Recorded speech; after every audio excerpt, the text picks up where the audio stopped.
Jamaah, oh jamaah. Alhamdulillah. Alhamdulillahirrabbilalamin. Masih di Islam itu indah. Dan sekarang kita sedang membahas tema romantis. Nggak harus lebay. Baik. Kita lanjutkan lagi tausiah kita jamaah. Sekarang pertanyaan aku yang tadi sama Ustadz Syam. Ustadz, ada nggak sih bener bahaya yang mengincar kita, mengancam kita tuh dari keromantisan yang kita unggah di media sosial? Bahaya seperti apa Ustadz? Silakan Ustadz Syam. Bismillahirrahmanirrahim. Bahaya yang pertama daripada sosial media itu adalah yang namanya sindrom narsistik ya. Narsistik itu adalah ketika orang senang dilihat oleh orang lain. Saya kadangkala bingung juga lihat feed, nggak di follow temen, ya kan. Di follow isinya muka semua full screen gitu kan. Jadi nggak enak.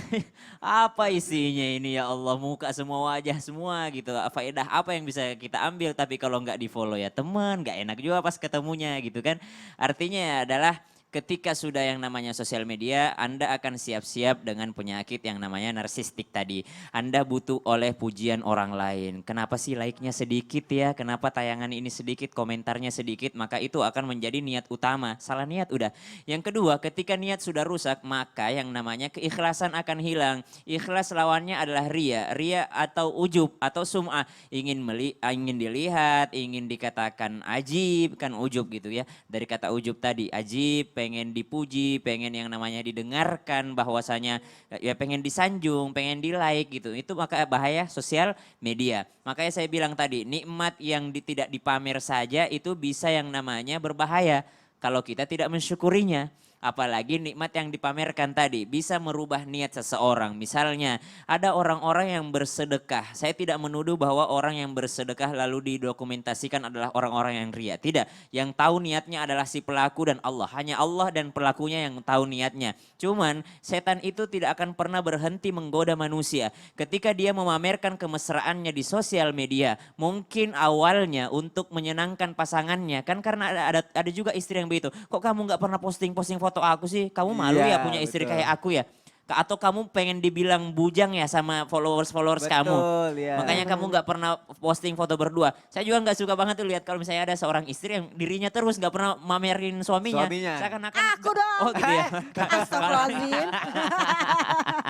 Ada orang yang dirinya terus ya, perempuan dirinya terus ya Allah. Padahal Anda punya suami gitu, seakan-akan memperlihatkan bahwa saya belum punya pasangan gitu, masih gadis gitu. Iya. Ya Allah, ini perlihatkanlah Aku masih bahwa gadis dong. introduce yourself. I mean, seperti orang-orang yang memperkenalkan saya udah punya anak 3. Kalau Ustazah dulu nggak pernah pamerin suami tapi pamerin anak-anaknya gitu. Ada memang orang yang pengen terlihat gadis aja di Instagram itu. Waduh. Ya Allah, nggak pernah pamerin anaknya, suaminya, sehingga timbullah fitnah. Itu bahayanya. Kemudian bahaya selanjutnya sudah dijelaskan guru kami adalah ain, penyakit daripada orang-orang yang hasad, yang iri. Penyakit ain bisa berbahaya bagi diri, bisa berbahaya bagi keluarga. Yang terpenting adalah niat, tadi kami sampaikan bahwasanya setan itu tidak akan pernah berhenti menggoda manusia sebelum melakukan, di saat melakukan, dan setelah melakukan. Oh enggak apa-apa Ustadz, saya dalam Al-Quran kan disebutkan bersedekah terang-terangan juga boleh gitu ya.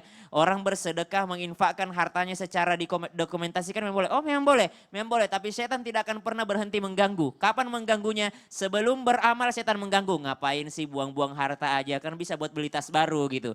Dia bisa melawan setan pada saat itu. Ketika beramal setan datang lagi gitu. Ya. Ketika sudah beramal setan datang lagi. Dokumentasi pertama enggak ria. Video kedua enggak ria. Video ketiga enggak ria. Tapi video selanjutnya itu setan bisa saja masuk ke sana. Astagfirullahaladzim. Makanya kita nggak pernah tahu kapan kita digoda itu ya. Kita nggak pernah Bener. tahu kapan setan berhasil. Karena setan itu istiqomah banget menggodanya. Iya benar, apalagi tadi Ustadz bilang kalau narsistik itu emang parah sih karena menyerang emosi dan psikis kita juga ya Ustadz ya. Betul. Baik, terima kasih Ustadz untuk pencerahannya. Sama-sama. Terima kasih, semoga bisa menjawab permasalahan keluh kesah jamaah yang ada di rumah juga. Akan kita lanjutkan lagi jamaah, kali ini bukan aku yang nanya tapi media sosial lagi dan akan aku bacain. Ini dari @bang Fendi, Mas.